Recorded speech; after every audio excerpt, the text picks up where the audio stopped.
لكن دعني أعقب على أمر سريع. طلبت منكم الأسبوع الماضي بحثا حول عد الفرق، فلم يأتيني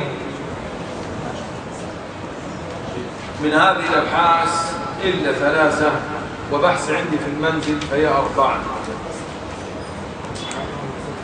فأراني الآن يا طلبة العلم قد فوجعت فيكم،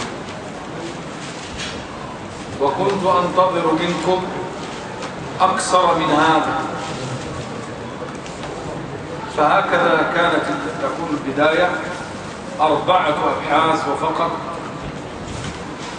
كنت أنتظر أن تأتيني عشرات الأبحاث، فإذا بها 3 فقط. فما هذا يا طلبة العلم؟ وما عذركم عندي في ذلك؟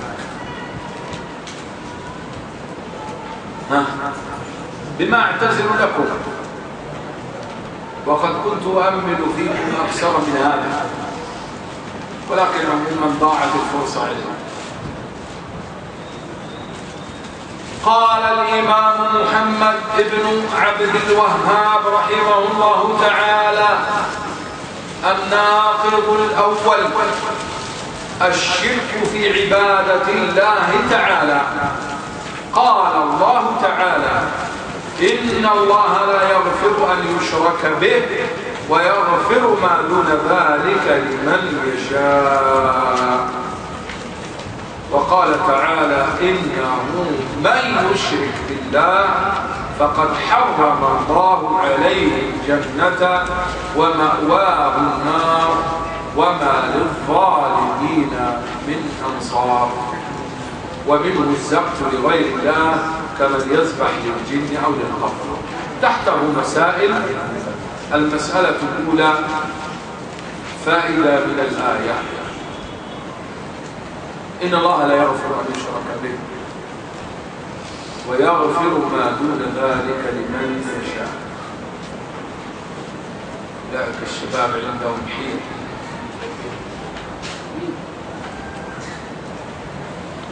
تدري ما الحيلة؟ استخلاف الشاي. معناه ان الدرس ايه؟ طول. طيب، إن الله لا يغفر أن يشرك به ويغفر ما دون ذلك لمن يشاء. قال ابن القيم رحمه الله تعالى تحت هذه الآية: كما أن اجتناب الكبائر مكفر للصغائر، فإن اجتناب الشرك مكفر للكبائر. رأيت؟ هذا من فضل علم التوحيد، من فضل التوحيد على العباد. ولذا بوب الإمام نفسه في كتاب التوحيد باب فضل التوحيد وما يكفر من الذنوب. علمت لماذا نقدم التوحيد على غيره علما ومعرفة؟ لأنه لا يسبق شيء بالفضل. فمن فضل التوحيد أنه يكون سببا لمغفرة ماذا؟ سائر الذنوب. ولهذا ضرب أبو ذر المثل بذنبين من أعظم الذنوب والكبائر، فقال له: وإن زنى وإن سرق. قال له: وإن زنى وإن سرق. فقال له: وإن زنى وإن سرق يا رسول الله. طبعا أبو ذر هنا لا يعيد عليه الكلام ماذا؟ تشكيكا، ولا يعيد عليه الكلام جدالا، إنما يعيد عليه الكلام ليه؟ تأكيدا. صحيح؟ يعيد عليه الكلام ماذا؟ تأكيدا، ليس تشكيكا ولا جدالا. وذلك الظن بأصحاب النبي عليه الصلاة والسلام. صحيح ولا لا؟ هل يعرف في التاريخ البشري خيرا منهم تسليما وانقيادا؟ شوف الآية دي: محمد رسول الله والذين ماذا تفهم من قوله معه؟ كمال التسليم له، لأنهم لا يكونون معه إلا مع كمال الايه؟ لذلك انظر لما حرمت الخمر، انظر إلى عظيم التسليم فيهم. جرت الخمر مجرى مياه المطر في المدينة. بل أدلك على عظيم التسليم فيهم. لما مر عليهم صحابي وهم ركوع جهة المسجد الأقصى وقال لهم أشهد بالله أني صليت مع رسول الله صلى الله عليه وسلم قبل المسجد الحرام، هل انتظروا حتى تقضى الصلاة؟ وقال نحن بدأناها بقبلة فننهيها بنفس الايه؟ قالوا هذا؟ هل قالوا ما يلزمنا حتى لا نتحرك في الصلاة حركة كثيرة تفسد علينا صلاتنا؟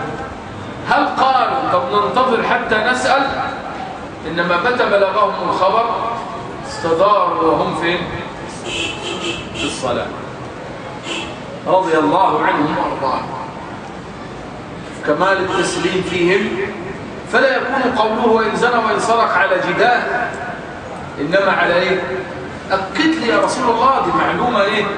مهمة جدا، ده علم عظيم. يعني ممكن التوحيد يغفر المرء الزنا والسرقة. فقال له وإن زنى. وفي الحديث الذي رواه البخاري ومسلم أن النبي صلى الله عليه وسلم قال من شهد أن لا إله إلا الله وحده لا شريك له وأن محمدا عبده ورسوله وأن عيسى كلمة الله ألقاها إلى مريم وروح، وأن عيسى كلمة الله عذرا ألقاها إلى مريم وروح منه، وأن الجنة حق وأن النار حق، أدخله الله الجنة على ما كان عليه من العمل. ماذا تفهم على ما كان عليه من العمل؟ إما من تقصير في الطاعات والواجبات، أو إما من إتيان ماذا؟ الذنوب والموبقات. واضح؟ وعليه فالتوحيد هو أعظم مكفر للذنوب. في الحديث الذي حسنه الترمذي قال موسى لرب العالمين يا رب علمني شيء أذكرك به. قال يا موسى قل لا إله إلا الله. وهذا الحديث في فائدة غائبة، وهي فضل الذكر بلا إله إلا الله. الناس إذا قالوا الذكر فالذكر عندهم إيه؟ تسبيح، صح؟ تحميد، نحو ذلك. لكن هذا الحديث فيه إشارة إلى فضل الذكر بإيه؟ وفي الحديث الآخر أفضل ما قلت أنا والنبيون من قبلي لا إله إلا الله. فقال يا رب كل عبادك يقولون لا إله إلا الله. هذا طلب تمانس وهو طلب مشروع. كل عبادك يقولون لا إله إلا الله. فقال يا موسى لو أن السماوات السبع وعامرهن غيري والأراضين السبع وضعت في كفة ولا إله إلا الله في كفة لمالت بهن لا إله إلا الله. إشارة إلى ثقل وعظم ثوابها وأجرها في الذكر وما تغفر من الذنوب. فانتبه لها بالفائدة. فاجتناب الشرك مكفر للكبائر بقوله بدلالة قوله تعالى ويغفر ما دون ذلك. ما هنا ايش؟ مصدرية، وما المصدرية تفيد العموم والشمول. ما المصدرية تفيد العموم والشمول. ما دون ذلك فتشمل الكبائر. تمام؟ فانتبه لها. نعم، حديث السجلات، نعم، ووضع السجلات في كفة ولا إله إلا الله في كفة. واضح يا طلبة العلم؟ وهذه الفائدة الأولى معنا. الفائدة الثانية قال المصنف الشرك في عبادة الله. وهل الشرك قاصر على هذا؟ الشرك أنواع، فمنه الشرك في الربوبية كما أن التوحيد ثلاثة أنواع، فالشرك كذلك يضاد فهو ثلاثة أنواع على هذا التقسيم. شرك في الربوبية وهو إنكار وجود الله، أو اعتقاد كون لغيره ماذا؟ خالقا معه، رازقا معه، مدبرا معه. هذا شرك فين؟ في الربوبية. لكن لما لم يشير إليه المصنف؟ لأن الشرك في الربوبية لم يكن عقيدة عامة، إنما كان عقيدة أفراد، زي النمروز أنا أحيي وأميت، زي فرعون شكرا لك يا أستاذ نخدمك يوم فرحك إن شرعتنا. واضح؟ وكذلك شرك كشرك فرعون ما علمت لكم من إله غيري، فهذا اسم شرك في الربوبية، وهو اعتقاد كون غيره معه خالقا أو رازقا أو مدبرا، أو اعتقاد كونه لا إله في الكون، فهذا شرك في باب الربوبية. لما لم يذكره المصنف؟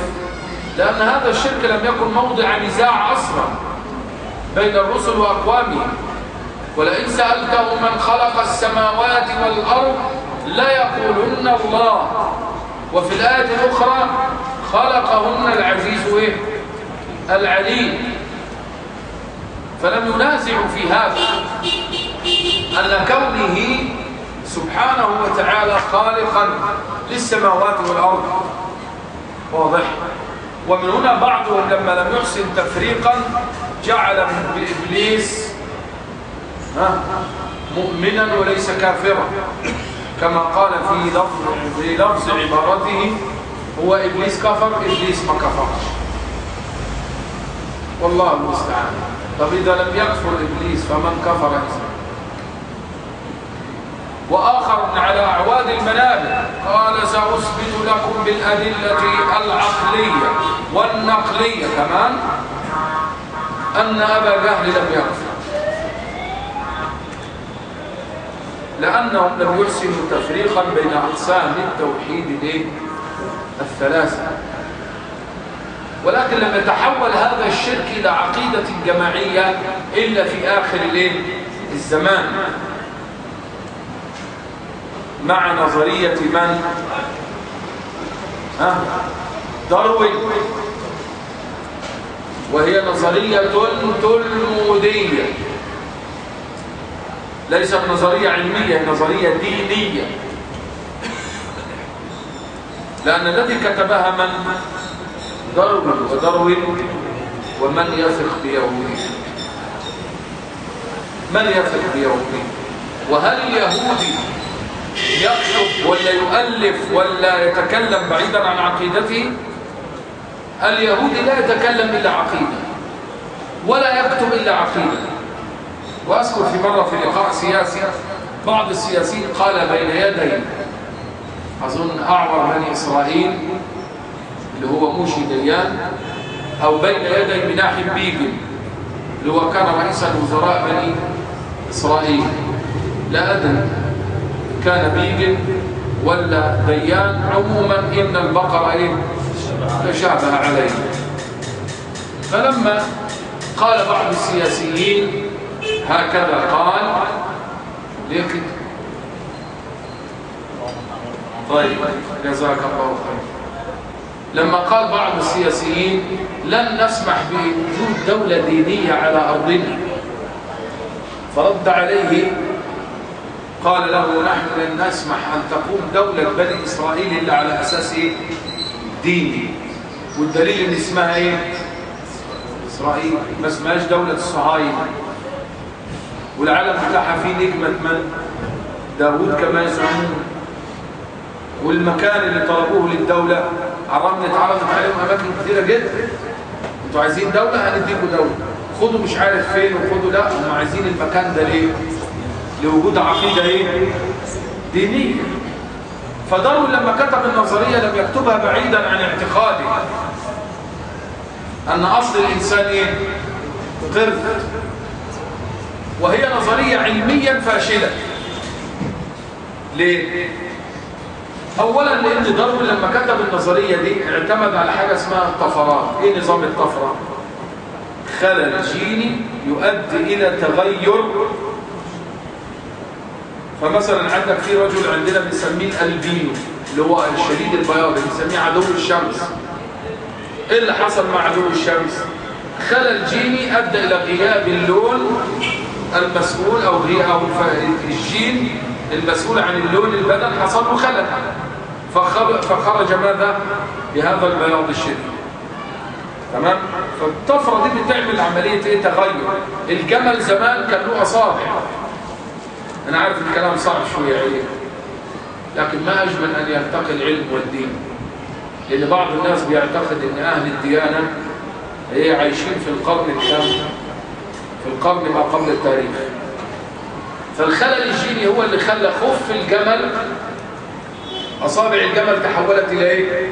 الى خف عشان يناسب الحياه فين؟ فداروين قال لك حصل الايه؟ خلل جيني في القردة، فتحولت بهذا الخلل الجيني إلى ماذا؟ إلى بني آدمين. ده اللي قالوا مين؟ داروين. لكن الخلل الجيني ما يخيرش في أصل النوع، إنما يغير في داخل الإيه؟ النوع، والتغير لابد أن يستمر. فلو استمر التغير في القردة لما أصبح هناك على الأرض اليوم إيه؟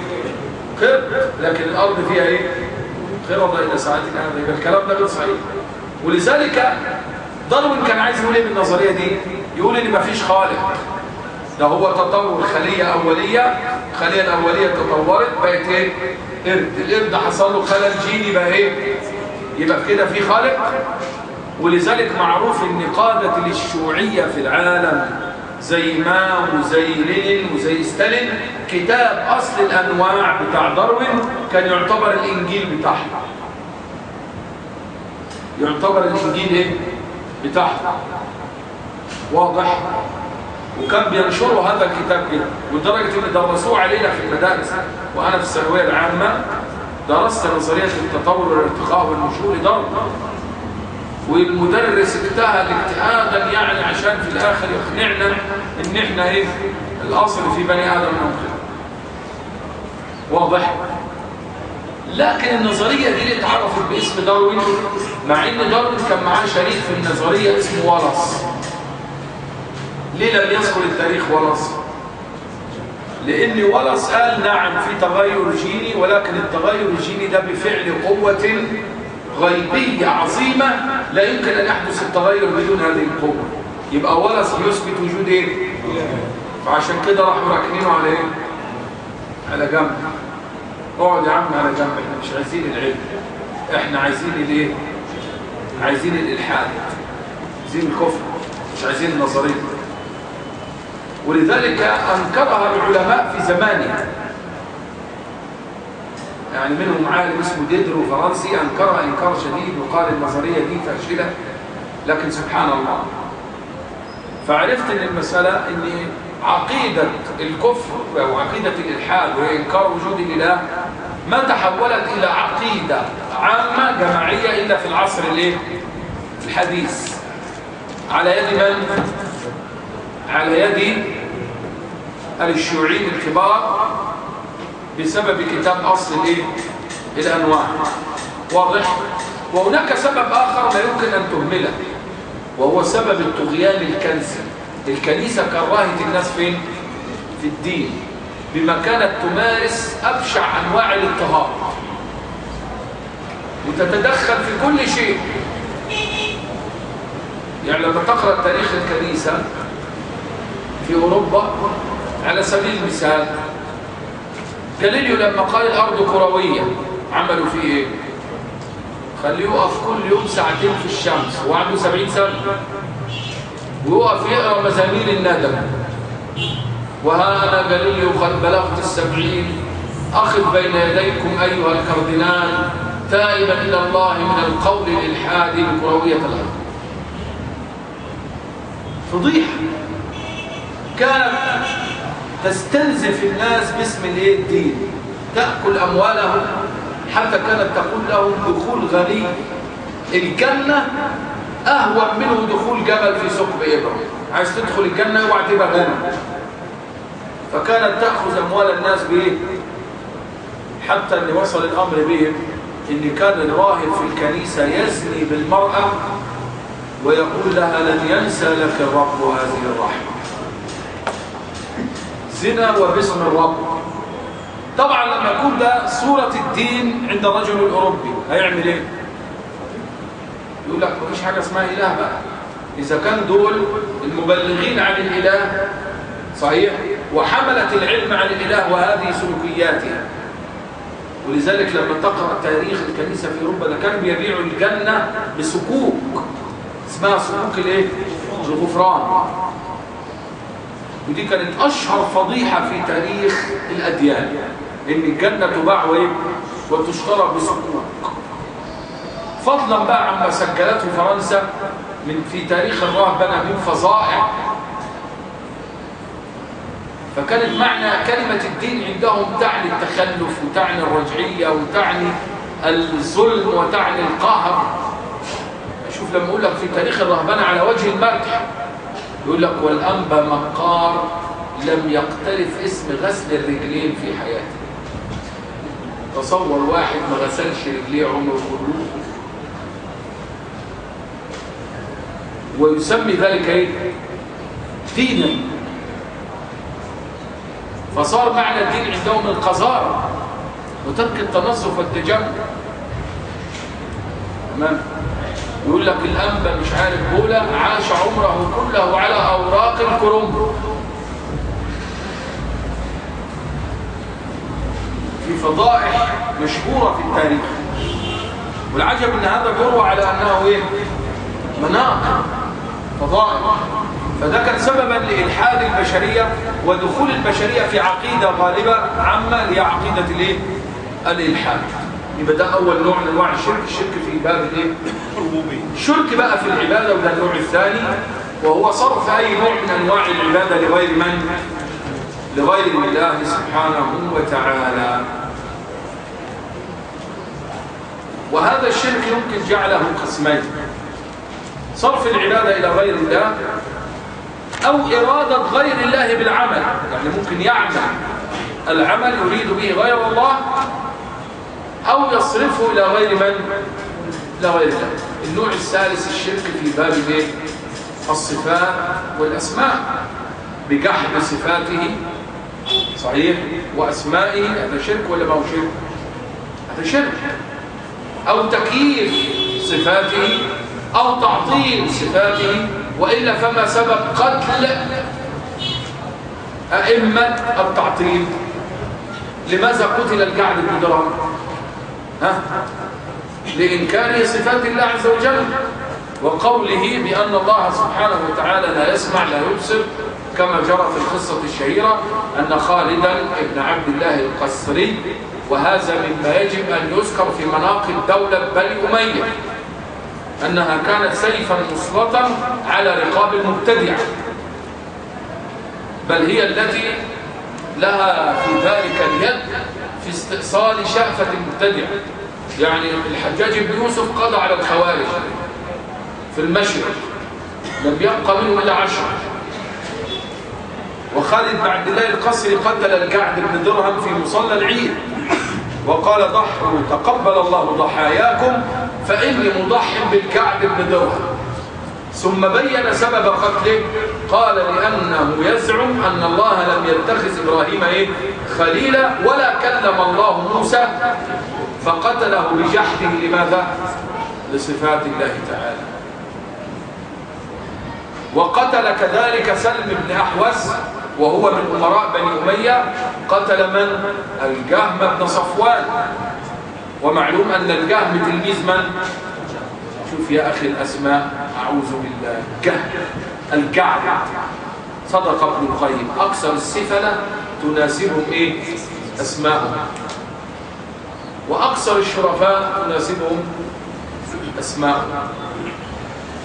قاعدة لا تكاد تتخلف. وفعلا الإسلام الإنسان بيأخذ من اسمه ولا لا؟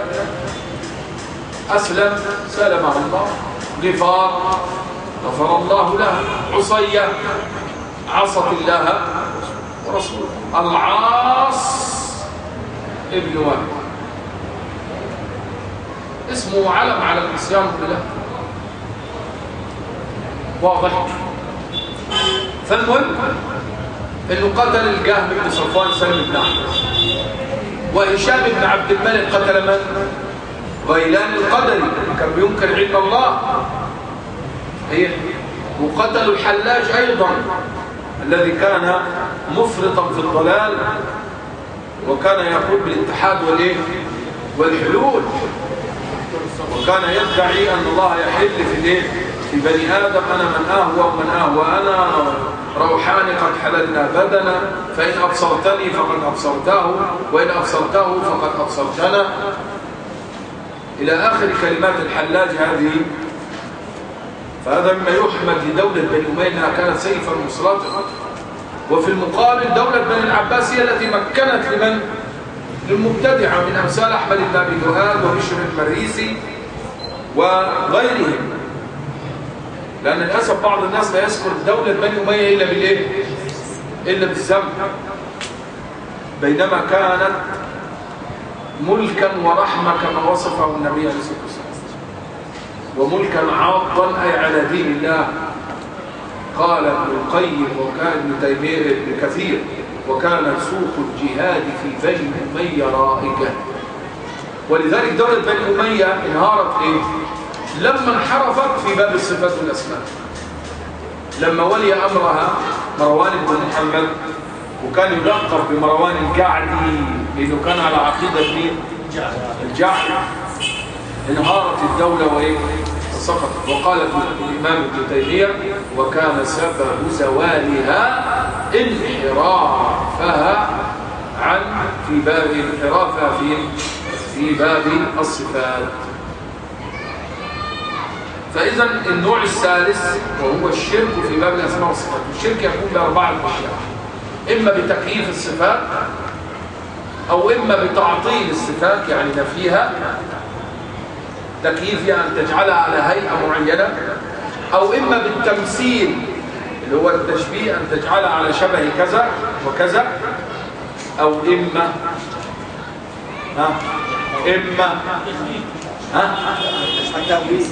التأويل اللي هو تقول اليد هنا يعني قدرة نعمة.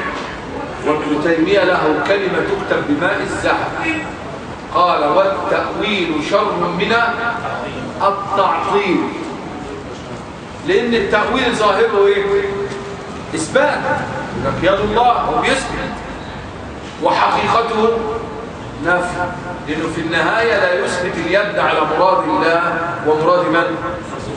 أضرب لك مثال: عامل زي واحد قدم صدقة، وبعد ما قدمها راح أفسدها بالمن والأذى، خد يكشي يضمر فيك، كده أصبح هناك معنى للصدقة. كذلك لا معنى لأن تقول الله له يد، ثم بعد ذلك تقول ولكن اليد هنا بمعنى ولذلك صدق ابن تيمية لما جعل الأشاعرة جهمية، فرقة ثالثة من فرق الجهمية.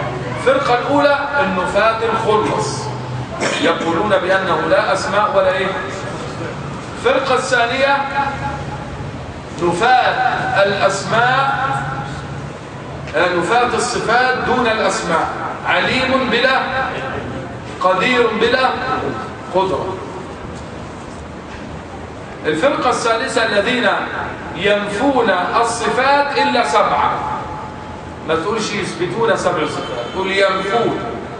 وده كلام الشيخ ابن عثيمين، قال لك لأن هم أكثر الصفات بينفوها، فمنين تقول عنهم مثبتة؟ منين تقول عنهم مثبتة؟ وهم بيثبتوا 7 صفات فقط، حتى ال7 لا يثبتونها على مراد الله ومراد نبيه.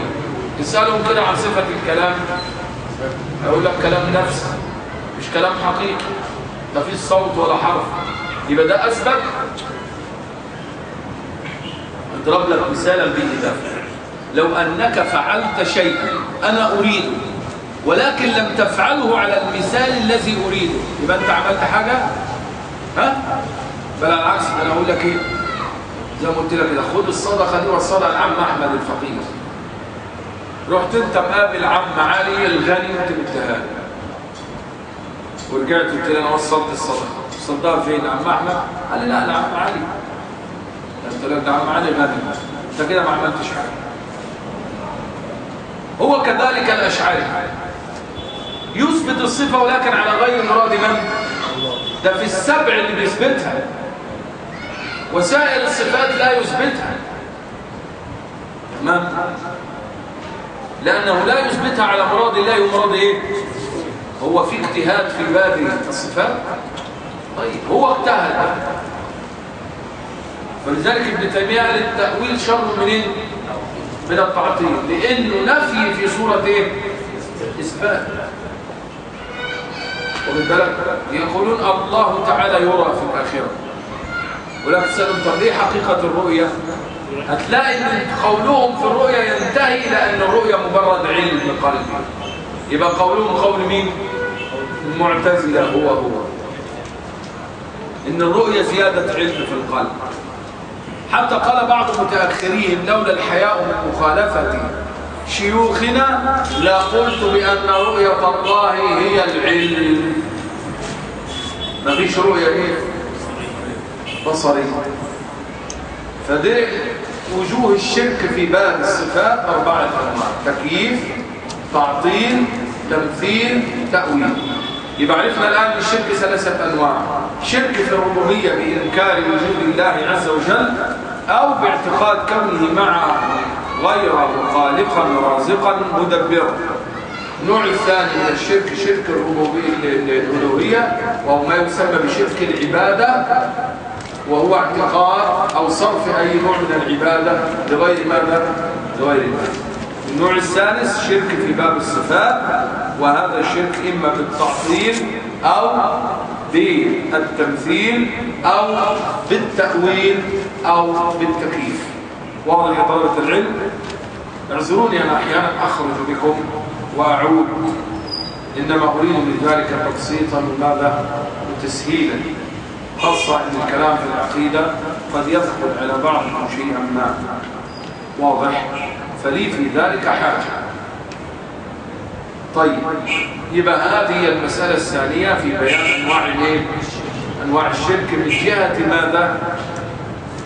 من جهة مضادها لأنواع التوحيد، كما أن أنواع التوحيد 3. أنواع الشرك على هذا التقسيم لأن كل قسم من التوحيد يقابله قسم من الشرك. طيب مسألة: لما خص الإمام شرك العبادة بالذكر؟ وهنا لما قال الشرك ناقض الأول، الشرك فين؟